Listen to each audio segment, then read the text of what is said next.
안녕하세요. 웰레이징 한솔 원장입니다. 그동안 전방전이증에 관한 시리즈는 잘 보셨나요?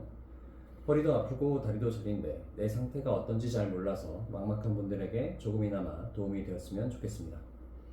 전방전이증으로 저를 한 번이라도 찾아오신 적이 있다면 들어본 내용일 텐데요. 전방전이증뿐만 아니라 다른 척추질환을 앓고 계신 분들이 반드시 해야 할 스트레칭 3가지에 대해서 번외로 알려드리려고 합니다.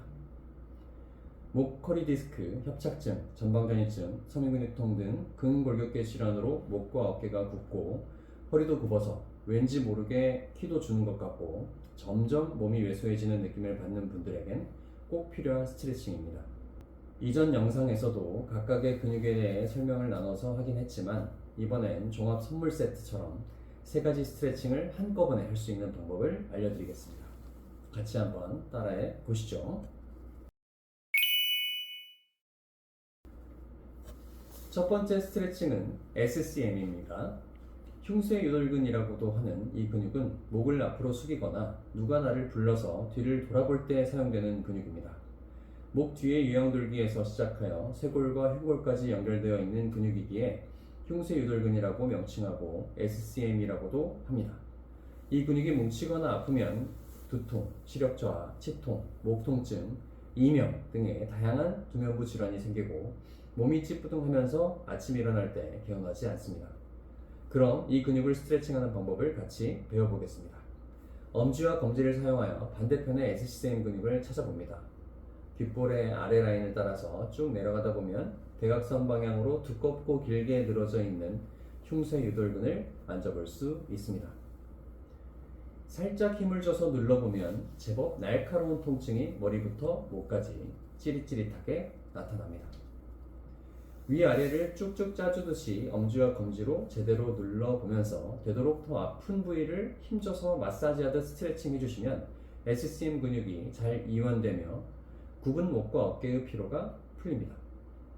다시 한번 따라해 보실까요?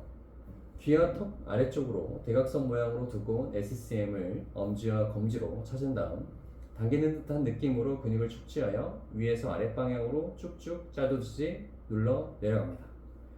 통증이 느껴지는 부위에 집중해서 마사지를 해줍니다.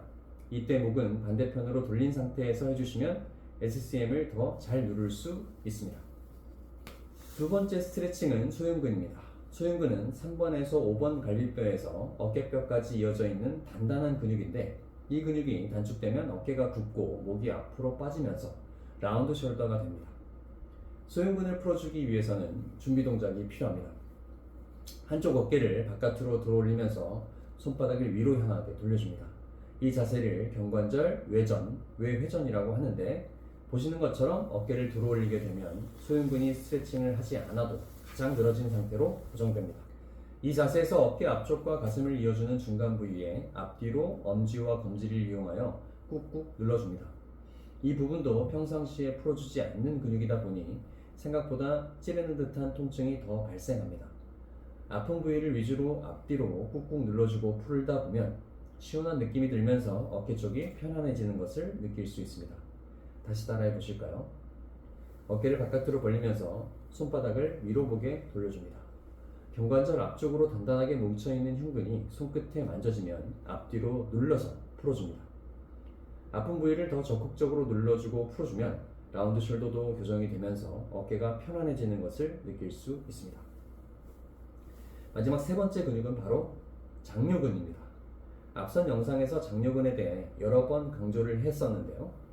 영상을 봐도 장요근을 어떻게 풀어주는지 잘 모르겠다고 하시는 환자분들이 많아서 이번에는 다시 자세히 설명을 해드리려고 합니다. 장요근은 허리뼈에서 골반을 지나 대퇴부까지 이어지는 상당히 큰 근육입니다. 이 친구가 긴장을 하면 전방전이증, 협착증, 허리 디스크와 같은 퇴행성 척추질환이 발생하거나 급하게 염좌가 생기면서 허리를 삐끗한 것처럼 극심한 통증에 시달리게 됩니다. 누차 강조드렸습니다만 이 근육만 잘 풀어줘도 허리에 발생하는 질환의 대부분을 예방하고도 치료도 된다고 설명드렸습니다. 자, 그럼 대망의 장요근 푸는 방법을 한번 따라해 보실까요? 침대에 바로 누운 상태에서 한쪽 허벅지를 침대 바깥으로 내리면 장요근이 최대한 늘어납니다. 이 상태에서 공이나 손을 이용하여 배꼽에서 서해부까지 이어지는 부분을 꾹꾹 눌러주시면 됩니다. 여기도 평상시에 잘 안 느껴지는 근육이기 때문에 상당한 통증이 느껴지는 경우가 많습니다. 배꼽에서 골반 안쪽으로 서해부까지 이어지는 부분을 열심히 공이나 손으로 누르면 다리 쪽으로 내려가는 통증과 저림도 편해지면서 허리 통증도 잡히는 것을 느낄 수 있습니다. 급한 허리 통증으로 병원에 오셔서 잘 못 걷던 분들도 장요근 스트레칭 하나만으로 걷게 해드린 적이 많습니다. 그만큼 효과적이니 꼭 따라해 보시기 바랍니다. 자, 다시 한번 따라해 보실까요? 배꼽 옆에서 골반 서해부 안쪽까지 이어진 부분을 침대 한쪽 다리를 내려놓고 힘을 주어 눌러주고 풀어주시면 좋습니다. 누르다 보면 통증이 심하게 올라오는 부분이 있을 겁니다. 그 부분을 위주로 잘 눌러서 풀어주시면 제대로 된 장요근 스트레칭이라 할 수 있겠습니다. 세 가지 근육에 대한 스트레칭을 잘 따라해 보셨을까요? 딱히 몸이 아픈 곳이 없는 분들도 말씀드린 것처럼 세 가지 스트레칭을 하다 보면 내가 여기에 문제가 있었네 라고 느끼시는 분들이 많으실 겁니다. 손을 대기만 해도 심한 통증을 느끼신다면 꼭 가까운 병원을 찾아 진료를 받으시는 것을 추천합니다. 이상 웰레이징 한솔 원장이었습니다.